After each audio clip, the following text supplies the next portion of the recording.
Hey, why do people get mad when I talk about Japan? Nowadays, you'll get slammed if you say something like that.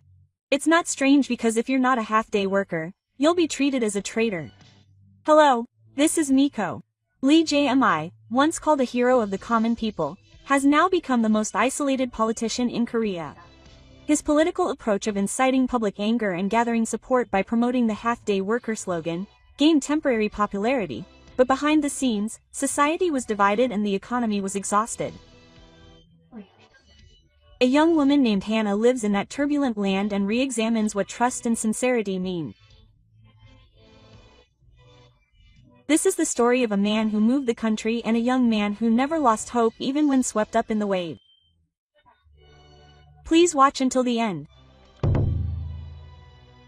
My name is Hannah. I'm an ordinary girl who was born in Seoul and has lived in this country all my life. I graduated from university and moved to Seoul, but my salary is low and my salary is increasing rapidly. In this atmosphere where everyone agrees that things were better in the past, Jo appears. At first, she was called a politician who was an ally of the common people and spoke for the love of the poor. You see, I sensed something scary behind that smile. It was as if he was trying to gain power by exploiting people's anger. At that time, TV was broadcasting news every day saying not to forgive Japan. Social media was also flooded with comments saying not to buy Japanese products or travel there. But to be honest, there were a lot of my friends who liked Japanese cosmetics and anime. But everyone was worried about what others would think and kept their mouths shut. Hey, why do people get mad when they talk about Japan? If you said that now, you'd get slammed. If you didn't say it for half a day, you'd be treated like a traitor. That's not strange. Spin laughed it off, but I was scared of that laughter. A society where people don't reveal their true feelings. Who created that? I learned the answer the day the stranger became president. The moment he shouted that he was on the side of the common people, people applauded and shed tears, as if they were welcoming him. But a strange tingling sensation remained in my heart. In his speech, he said, "I will restore the pride of this country and create a Korea that will never live in Japan again." At that moment, the whole country was excited. Posters calling for the overthrow of Japan were posted in towns all over the country. But prices were rising, salaries remained the same, and job opportunities were decreasing. The term people-oriented seemed more and more like a lie. Iman knew that if he made Japan his enemy, his salary would go up. So he blamed all the people's dissatisfaction on Japan. He apologized for the history of radiation. He used such words to stir up the people's anger and hide his own failures. But I could already see it. My senior at work, Chang-ho, said that the sun is not a weapon that strengthens the country, but a drug that numbs the wounded people. The only way to protect oneself is to make enemies. So where will the country go? It will collapse. When the people start to see reality. Those words stuck in my head like some kind of prophecy. The news portrayed Iman's past in a glorified manner. He was portrayed as someone who grew up in a poor family, became a lawyer, and fought against injustice, but in reality, it was different. Behind the scenes, he was supported by a huge organization that manipulated political funds. He was not a people-oriented person, but a calculating person. He was a politician who used the psychology of the masses more calmly than anyone else. As I listened to his speech, I muttered to myself, "Every time you talk about the common people suffer." My colleague Yo muttered to herself, "Why is it that this country always blames someone?" It's true. Who will we blame next when the half-day is over?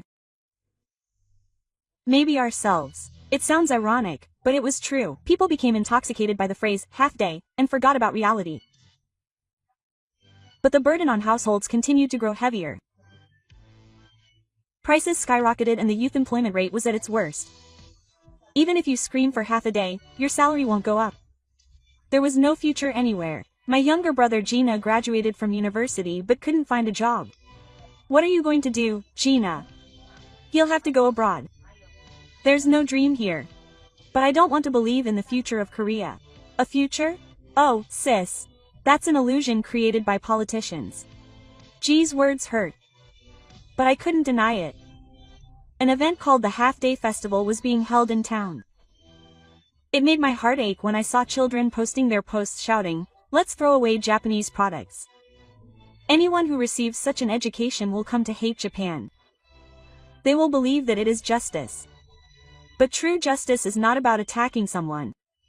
Little by little, more and more young people are realizing this. An anonymous post spread on SNS. Quote, "Half a day's worth of food won't fill your stomach." That amount received thousands of likes. I cried when I read it. I felt like someone had finally expressed their love.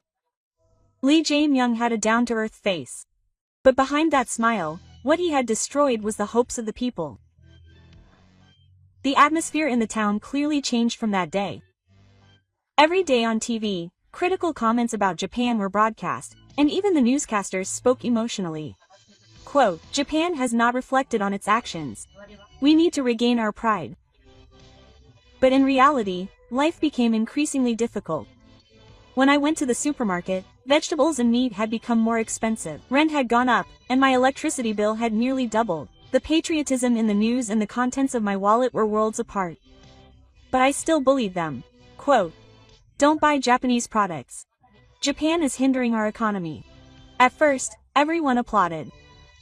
But the applause gradually turned into screams. My colleagues were whispering in the company break room.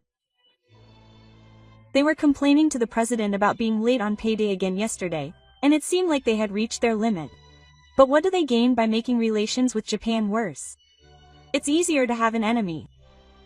If they make someone else the target, they can remain the victim.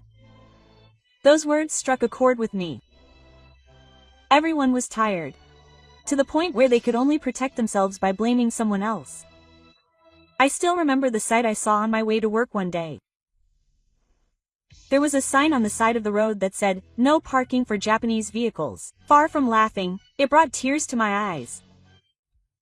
A rock had been thrown into the windshield of the compact car parked next to us. My father's car was also made in Japan. My father said, "I'd rather sell it than have it destroyed." Quote, his voice was trembling with frustration and sadness. Who is the half-day holiday supposed to protect? Not the people. It's a tool for politicians to follow their orders. When I realized that, my heart ached. The national rally held in the center of Seoul was ostensibly demanding economic reform, but in reality it was just a half-day placard. "Down with Japan, don't forget history." Amidst the shouts, I saw a child crying. His mother was telling him to speak up. The child cried out in a small voice, trembling, "Down with Japan." At that moment, I stood there frozen. Education is breeding hatred. Education that clings to the past, not the future. Politicians are using this to gather public opinion. But the young people were starting to change. The phrase, "half day away," was trending on SNS. Even if you hate Japan, your life won't change. Reform over hatred. Such posts were increasing in number. But the government began to use them as a pretext for the pro-Japanese faction. One day, a friend of mine said to me while crying, "Where was this deleted?"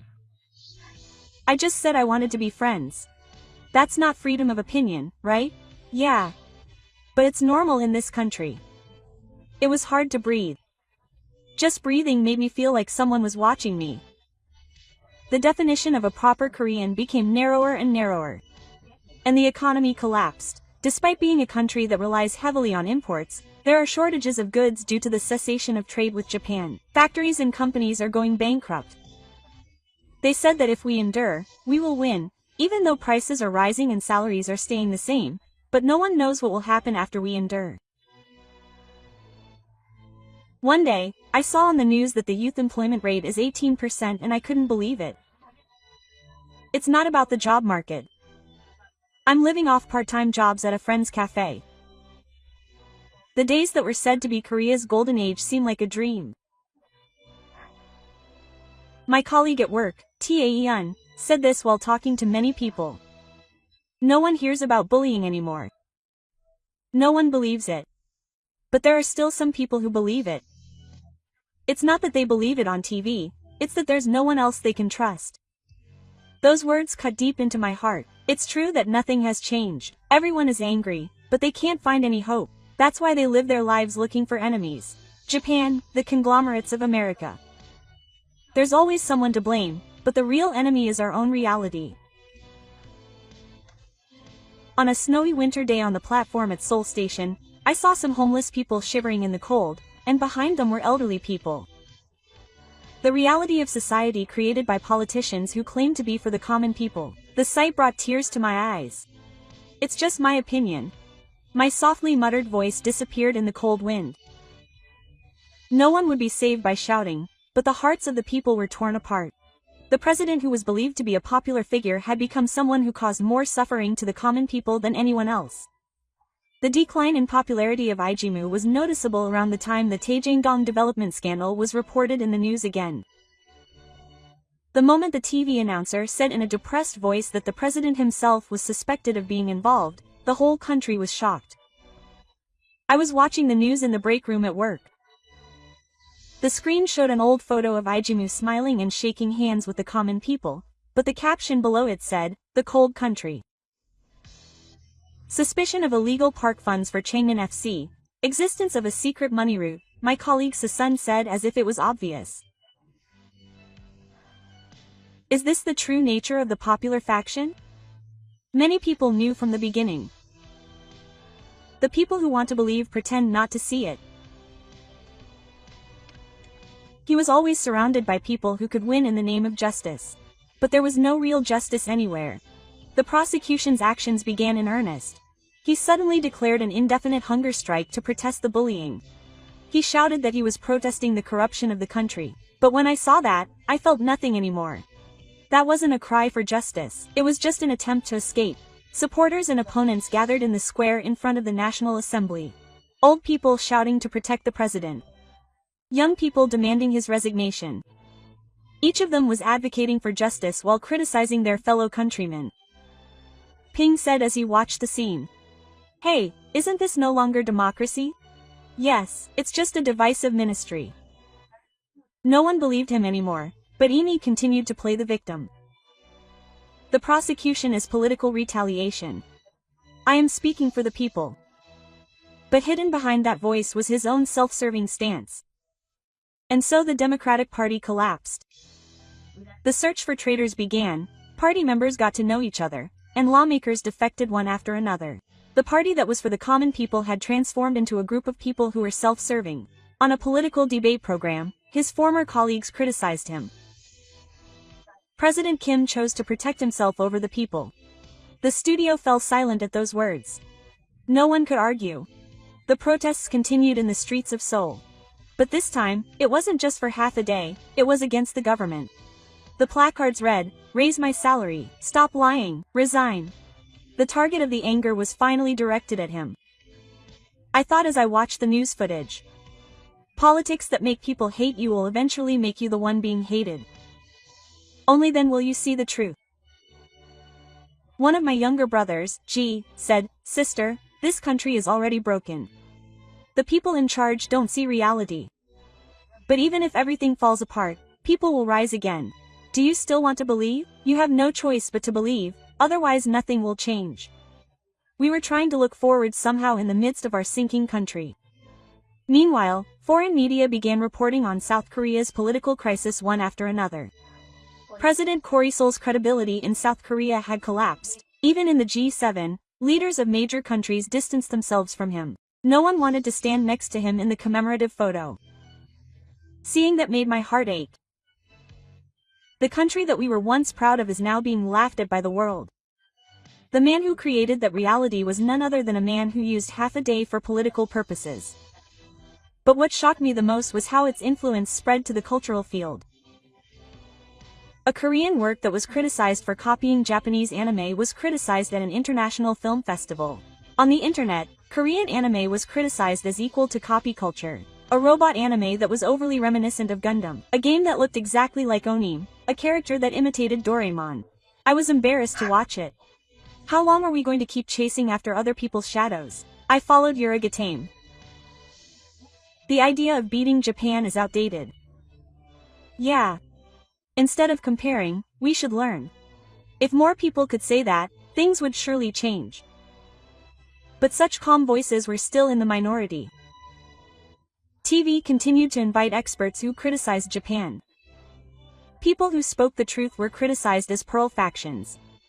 I received several hateful comments on my SNS. Traitor. Japan's dog. I was just stating the truth. Even so, I thought. I can't keep quiet anymore. Sincerity and process. A country that has lost these two things has no future. That's why young people started to take action. Let's take back the real Korea. Those words became a slogan on the internet. More and more people realized that the scandals, divisions, and anger were all the result of this country drowning in false justice. That was their only hope. After that winter, the cityscape began to change little by little. There was no one in the square where the placards were lined up. The sound of the demonstrations had also died down, and instead the voices of young people could be heard. Even when I was talking to my friends at a cafe, no one said that Japan was bad anymore. Instead, the topic that came up was realistic. How can we change our lives? They finally started to talk about it properly. Yeah. At first, it was scary, but now no one keeps quiet. We've lived in anger for a long time. But anger can't create a future. Young people who realized this quietly but surely started to take action. Some people talked about the comeback of the unconventional group on the news, but no one really believed it anymore. More and more young people were trying to live on their own rather than relying on politicians. The hashtags "Let's face reality" and "sincerity over hatred" were trending on SNS. It wasn't a fad that someone made up. It was a sincere statement from the bottom of my heart. Yuri said it. When we were excited for half a day, it was more so now. That's right. Maybe it was anger to protect myself. But I feel like the current somberness is more hopeful. Yeah, I think so too. Silence wasn't scary anymore. There are more people who can understand each other without shouting. That was the biggest change of all. My younger brother, Gina, went to study at a university in Japan. He wanted to see it with his own eyes and make his own judgment. At first, my mother was against it, but now she sent him off with a smile. When I saw him off at the airport, I said to him while crying, "Take care over there. Stick to what you believe in no matter what." I understand, sister. Thank you. Quote. As I watched his back fade away, I thought to myself that the future begins with small steps like these. Meanwhile, in Korea, the influence of the foreigners had completely faded. His supporters were divided evenly. When his name was mentioned, people used to applaud, but now they say he's finished. The public's consciousness has changed. Trust over anger, dialogue over enemies. That became a catchphrase for us young people. In the midst of all this, I started a small video channel. The theme was to help each other. I would introduce Japanese culture, society, and daily life, and talk about the differences between Korea and Japan without denying them. At first, I got some criticism in the comments. I was a traitor to the pro-Japanese faction. But gradually, I started hearing more and more people saying, "This is the kind of story I wanted to hear." More than the increase in views, I was grateful. I was happy to hear people say that it made me think. Subin also started her own brand. It's made in Korea, but she learns materials and ideas from Japan and other countries. She said that pride isn't something to be kept inside. It's something to be spread. Her words resonated with me. It's not about being proud and looking down on others. It's about being able to acknowledge differences and respect each other. I think that's what true strength is. One day, an old man I met by chance in town said to me, "You young people are great. We could only act. But it's because of that anger that we're learning now. Maybe this time, we have to make this a better country." Quote. I almost cried when I heard those words. Neither the anger nor the hatred were in vain. I thought that it was because I had been through that I could now move forward a little bit. As I was walking through the streets of Seoul at night, I suddenly looked up at the sky. The small sparks I saw during the night were beautiful. This country can still start over, right? The moment I muttered this, Yuri, who was sitting next to me, smiled. Of course, because we are still alive. I was saved by those words. At the end of an era that began with anger, the word hope has finally returned. I think the day has come when we can break free from the chains of half a day and truly be free. Various opinions have been expressed by people overseas on this topic, so I would like to introduce some of them. The fact that half a day has been used for political purposes is now manifesting itself in the collapse of the Korean economy. Perhaps the people are finally starting to realize this. This is no longer the time to hide problems in half a day. It is not Japan's fault that life is difficult. It is the inaction of politics. Emotions take priority in both diplomacy and domestic affairs. If we do not have a calm strategy, we will be left behind in Asia. Every time Japan-South Korea relations deteriorate, the stability of the entire Asia is shaken. This is no longer the time to let emotions drive diplomacy. South Korea needs to stand on its own feet. What did you think? The illusion of half-day performances created by a single politician named Lee Jae eventually exhausted many people and divided the country.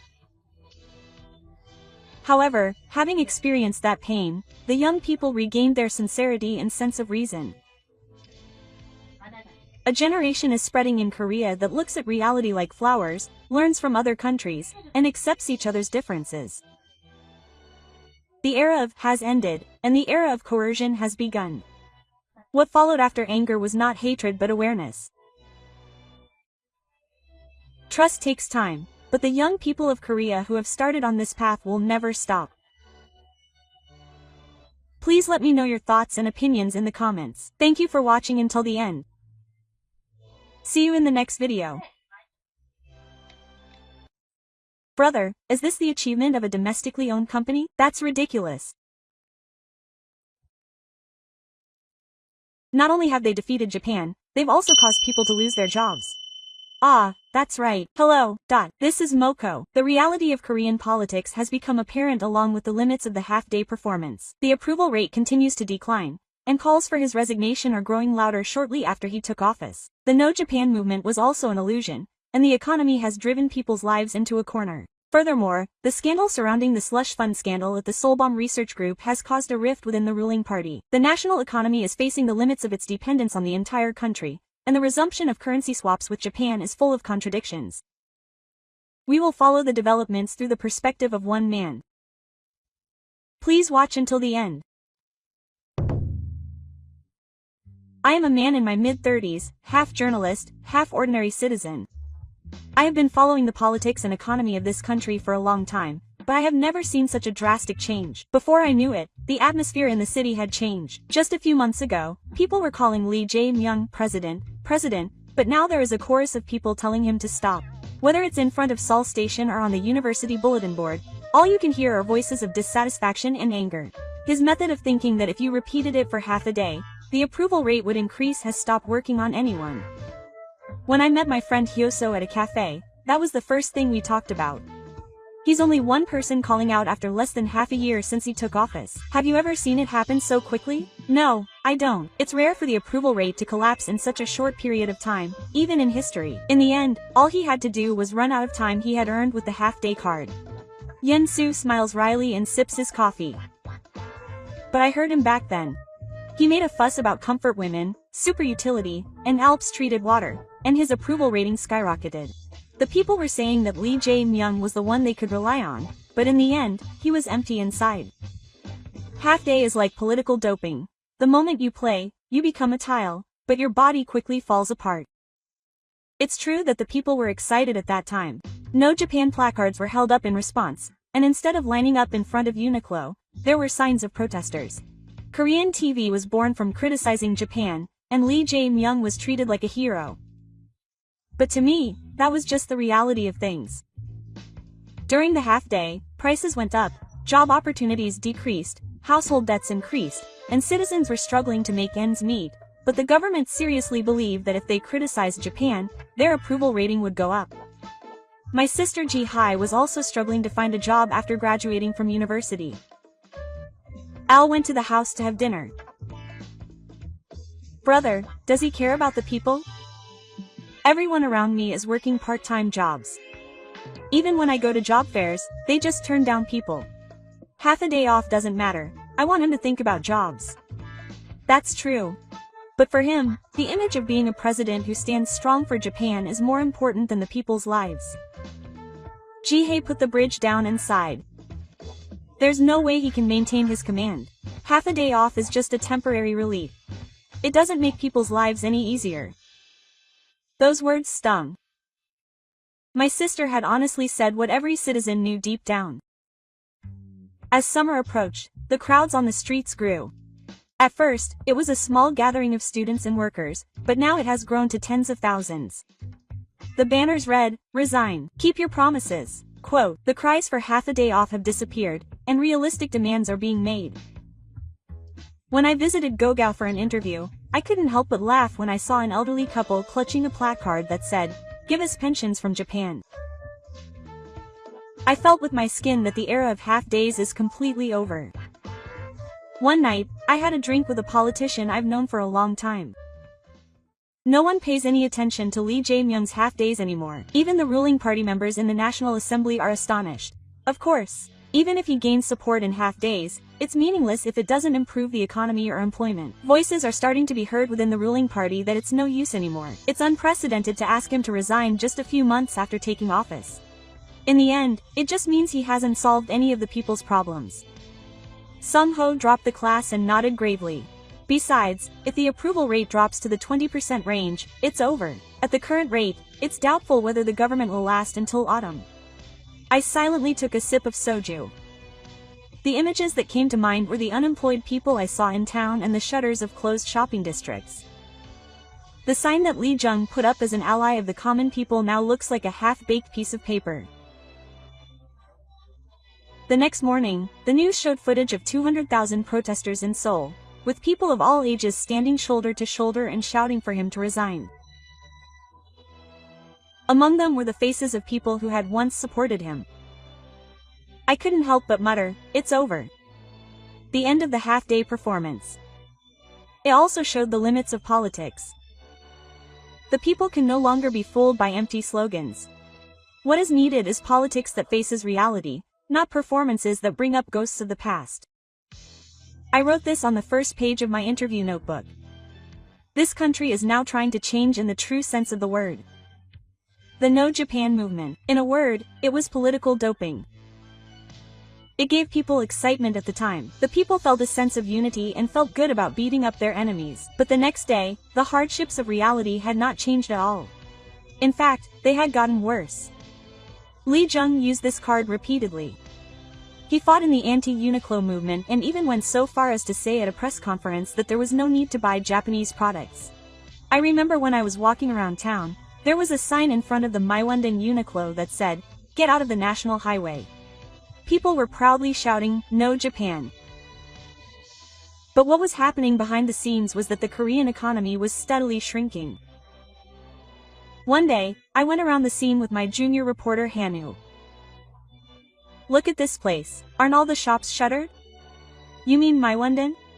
"Oh, it used to be crowded with tourists. Since the No Japan movement and the disappearance of Japanese tourists, more than half of the stores have closed down. The ones that remain are also in the red. Why doesn't the government face reality? Because if they face reality, they will lose. They have no choice but to cling to the illusion that if they criticize Japan, the people will unite. In fact, the statistics are cruel. The No Japan policy that has been going on since 2019 has caused a sharp decline in Japanese tourists, and by 2025, far from recovering from the Kona disaster, it had fallen by 30% year-on-year. South Korea's tourism industry was completely stifled. It's not just Myeongdong. The hotel district in the city is also taking advantage of the tourism. My friend used to run a small duty-free shop, but it finally closed last year. When we went out for a drink, Chan said with a wry smile, "I wasn't interested in staying for half a day, but if Japanese people didn't come, the shop wouldn't have been able to survive. The politicians who say No Japan have left us to die." That's right, if Japanese tourists disappear, duty-free shops, restaurants, and hotels will all suffer. It's illogic that anyone can understand, but IGO covered his ears. In the end, it was an award for politics, wasn't it? Are we a dance squad? When I heard those words, I couldn't say anything in response. The acceptance rate was more important than the lives of the people. It was a situation that I couldn't help but think.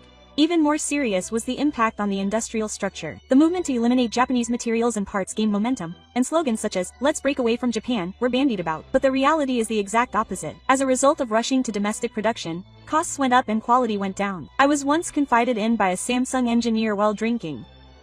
To be honest, we can't make a decent reactionary without Japanese equipment. And yet, we get orders from above to use domestic products. Research and development can't keep up, and defective products are increasing. Can we write an article about that? Of course not. The moment I write about it, both the company and I will go bankrupt. No Japan was an illusion. It was nothing more than a slogan to cover up the reality of our dependence on Japan. But the people were used against it, and companies were sacrificed. My sister Jae is one of those who was directly affected by this. She had died at a scientific manufacturer, but all recruitment had stopped. When I asked her why, she was told that imports from Japan had stopped and production plans were going haywire, so they couldn't hire new graduates. Brother, is this the result of domestic production? That's ridiculous. Far from beating Japan, they're losing jobs. Yeah, that's right. The No Japan movement seemed politically glamorous. On TV, it was reported that the nation was united, and Lee Jae gave a speech full of pride. But on the ground, it was hell. Jobs were down, stores went out of business, businesses were plagued by defective products, and the tourism industry was devastated. I can't forget what Hanu said about it being a bait. Senior, wasn't that a suicide bombing after all? They thought they were damaging Japan, but they were the ones who got blown up first. That's right. No one believes in the fantasy that half a day can save the nation anymore. The No Japan movement was political doping. The price of its side effects weighed heavily on the lives of the people, leaving scars that will never heal. I added this to the next page of my reporting notebook. Fantasy can't win against reality. And politics that ignore reality will always hurt the people. To be honest, when I first heard the name Solbom Research Group, I didn't really get it. There are plenty of organizations that manage politicians' funds, so I thought it was just a name and nothing more. But behind it all was the word, slush fund. That was the moment my reporter's instincts kicked in. One night, I got a call from my senior reporter, Soji. This story is really bad. IJMEO's funds are suspicious, and the Solbom Research Group is suspicious. Apparently there's audio data too. Audio? Seriously? If that's true, it could bring down the government. It's already starting to fall apart. I'm nervous too. Hurry up and start reporting. The next day, I was handed a USB memory stick. The voices of Lee Jae and Sokukin were clearly recorded on it. Process the money in question through the research group. Don't let it leak out. The moment I heard it, my heart froze. Such conclusive evidence. It's on a different level from the scandals I've had so far. When I played it with Hanyul at a cafe, she turned pale and muttered, "Senior, you can't escape this. If this gets out, it'll be the end." Yeah, but he'll probably keep running away. It's a fabrication, a political attack, they say. Quote. As expected, IJMEO held a press conference that night. This is a conspiracy by conservative forces, and they're keeping quiet about the truth. His voice trembled on the screen, but to me it sounded like nothing more than a blatant act of disobedience. Public opinion boiled over. The internet was flooded with calls for the audio data to be released. There was a mountain of evidence. Angry comments flooded in, and even within the ruling party, voices were raised calling for accountability. There was no room for deception in half a day. I interviewed several people involved afterwards. A former accountant spoke on the condition of anonymity. Money was definitely moving. Billions of yen, not political funds, but completely slush funds. What's more, it was ordered by the president himself. Some of the records remain. But if they were made public, I would be finished too. The public's anger reached its peak. Street demonstrations were filled with chants of, "Get rid of the slush fund president," and students spread the hashtag, SolbomGate, on social media. My sister Ji-Hai, unusually excited, came to me and said, "Brother, I can't do it anymore. This man is so full of suspicions. We can't entrust our future to someone like this. This is no time to be talking about half a day or anything like that. Now is the time to explain to the people." But Jemio ran away. He ignored the request to attend the National Assembly and was absent on the pretext of an overseas visit. Even after returning home, he avoided a press conference, citing poor health as a legitimate reason, and refused to comment when the media flocked to him. The public became even more enraged by his attitude. I talked to him over a short drink. The cleaning is completely over. It's not just the slush fund case. Other related cases are being unearthed. What kind of scandals are there with the performance money at Jonan FC? The opaque flow of election funds? One after another. It's the potato method. The public must be at their limit. I'm covering the story and I'm having to take care of my vomiting. The news was a daily diet of scandals. Words like the dark side of the Solbaum Research Society and the president's funding routes danced across the screen. And experts said it was only a matter of time before the judiciary got involved. I thought to myself as I watched the footage of the military gathered in front of the National Assembly. It's abnormal for a president to be surrounded by so many suspicions. The days when I could make a half-day speech with a card will never come back. The slush fund scandal of the Solbaum Research Group completely ripped open the people's pockets. Lee Jae avoided explaining, avoiding responsibility, and avoiding the truth. Each time, the people's anger grew, and his approval rating plummeted to the bottom. On a new page of my reporting notebook, I wrote, "No one in the nation would entrust their future to a politician who runs away from suspicions." Lee Jae's approval rating continued to fall as if he had lost his grip. But what surprised me the most was that dissatisfaction was erupting from within the Democratic Party of Korea before the voices of the people were heard. The lawmakers who had been touting us as our leaders until recently are now blatantly distancing themselves in front of the cameras. I felt this change firsthand as I walked around the National Assembly on Nagata Michi. Reporters crowded in front of the subordinate chamber and thrust out microphones. The lawmakers said they would follow the policy in question, but their eyes were clearly wandering. One night, I was summoned by Jae-so, a secretary to a lawmaker I have known for a long time. In a dimly lit private room in the Isaiah, he whispered to me, "Brother Lovi, the tower is in pieces right now. On the surface, they say they're breaking off the alliance, but deep down, everyone is thinking about whether they should cut off the bullying." So, the slush fund scandal was a major problem. That's part of it, but more serious is the dissatisfaction with the dictatorial nature of the party. The lawmakers who make all the important decisions are treated as nothing more than figureheads by themselves and their immediate family. It's not the Democratic Party, it's an island. After that, he looked me straight in the eye. To be honest, brother, no one wants to protect him anymore. Those words carried weight. The fact that someone in the upper echelons of power is spewing out such venom is proof that things have completely collapsed internally. The next day, I covered the demonstration that gathered in front of our headquarters. The placards read, "Stop saying, give us back the Democratic Party." What surprised me was that many of the participants were middle-aged people who had originally supported the ruling party. Even the once enthusiastic supporters were turning their backs on them. A woman I interviewed at the scene spoke tearfully. "We believed in them. They said they were on the side of the common people. But all they were doing was serving the interests of the powerful. They betrayed my family." Caught between the public's disappointment and suspicious behavior within the party, Lee Jae-myun's ineffectiveness deepened. One night while drinking, he said, "I hear the internal meetings of the Democratic Party are terrible. No one says anything to instruct him, just silence. You know that silence is the scariest thing. Yeah, silence is a lack of trust. If no one even offers an opinion, it means they don't see you as a leader anymore. That's right, the party of a dictator is lonely. History has proven it," I said as I sipped my glass. Lee Jae-myun has ended up cutting off his own followers. There is nothing to protect him anymore. Even more shocking was the information that the group of young lawmakers themselves were secretly holding meetings to honor Lee Jae-myun. They had decided that they couldn't win the election if things continued as they were, and were searching for a new leader. I also received an additional message from Jae-co. Quote, "Brother, I think there will be an internal whistleblower soon. It will come from within the party. They are trying to protect the party by leaking evidence of slush funds and dictatorial instructions." Has it finally come to that? Meanwhile, public anger has grown even stronger, and the approval rating has finally fallen to the 10% range. There has been no precedent in South Korean history for a president to fall this much within a few months of taking office. His younger sister Ji also said this while watching the news. "Brother, no one trusts that guy anymore. The public does too." That's right, when the support base collapses, a politician is just another person. The ranks within the ruling party were beyond repair. Trust was lost, the support base defected, and Lee became isolated and irrelevant. For both the public and politicians, he died with nothing but debt. I added this to my reporting notes. Politicians who chose dictatorship will surely be the last. When Lee's politics were in turmoil, the economy was also reaching its limit. Or, to be precise, it had already exceeded its limit and begun to collapse. I have been reporting as a reporter for many years, but this situation in 2025 can only be described as an unprecedented crisis. The national debt is skyrocketing, social security costs are skyrocketing, and the employment rate is rising. But when you walk around town you hardly see any job advertisements in stores that have just closed. One day, a friend of mine who is an economic analyst said, "Have you seen the total figures? The national debt has exceeded 70% of GDP. It's already said to be the second Greece.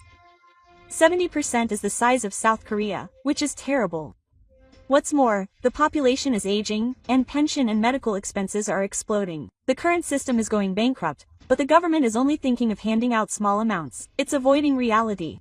Even more serious is the country's dependence on China. More than 25% of exports are to China, and the country has relied on the Chinese economy for most of its products and materials, but now China is slowing down. The real estate bubble is bursting, young people are going to work, and if China sneezes, South Korea will get pneumonia. That's the situation." While I was watching the news, my girlfriend called me.